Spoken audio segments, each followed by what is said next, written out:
You can see it dumping here at the WGAL studios. That's just down from our drive looking at Columbia Avenue here in Lancaster Township. It's going to be one of those afternoons where you want to keep tabs on that WGAL news app. You can track all of this activity in the palm of your hand. It's really been raining quite heavily over the last half hour or so, and you can see the nature of these really not moving all that fast, so that could lead to the potential for some flooding. We can see these across the I-83 corridor right up north of and along really I-81 as well. Zooming into the cells that have fired up here across York and Lancaster County, we can see that cell slowly starting to drift off to the east. Kind of a chaotic motion with these because of the lack of upper level wind forcing in the atmosphere, really not allowing these to move all that quickly. You can see a really good downpour on top of Shrewsbury right now, southward heading toward the Mason-Dixon line.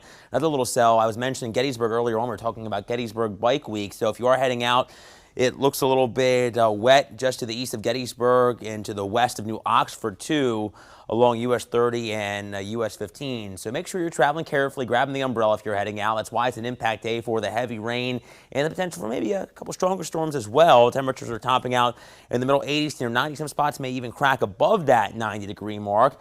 Low to middle 70s overnight. Some of those showers and thunderstorms may linger, but I think lesser coverage of the showers and thunderstorms tomorrow. But with that front stalling on top of the valley, still could see a couple of showers and thunderstorms with temperatures similar to today. Some are like middle 80s to near 90. It feels like summer out there. 94 in York and in the capital city, 96 in Carlisle. It's a steamy afternoon, really oppressive feeling tropical air with these dew points in the 70s. That's why we're having the potential, with all the moisture in the air, these heavy downpours.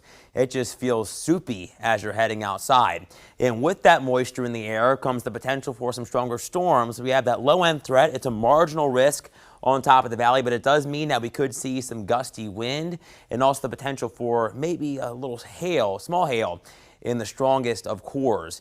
Now, with all the moisture in the air comes that threat of heavy rain. We have that slight risk for flooding across a good chunk of Pennsylvania, most of the valley included in that as well. It's really going to be possible more in those urban areas, those low-lying areas as well, in these heavy downpours through the remainder of the day. A predictor does show these scattered showers and thunderstorms as that cold front begins to sweep in through the evening commute, so it could be a little dicey if you're heading out. These continue to work eastbound through the overnight, starting to fade as we lose that instability. Then heading into our Saturday, that front's likely just to our east, but still kind of wobbling around the area, so we could see some more showers and thunderstorms firing up in the heating of the day tomorrow. Now, our News 8 Storm Team 10-day forecast shows temperatures getting knocked back a bit. And another storm system moved in on Sunday. That brings another round of potential heavy rain, trying to fine-tune the exact track of that low, kind of a compact area of heavier moisture. Middle 80s Monday, still could see maybe a spotty storm as that upper level disturbance moves on through behind the surface wave. And then back into the 90s we go by Wednesday as some ridging develops. And we should stay a little quieter before another storm system brings the chance for some hit or miss showers and thunderstorms as we head through late next week into the following weekend there, Susan.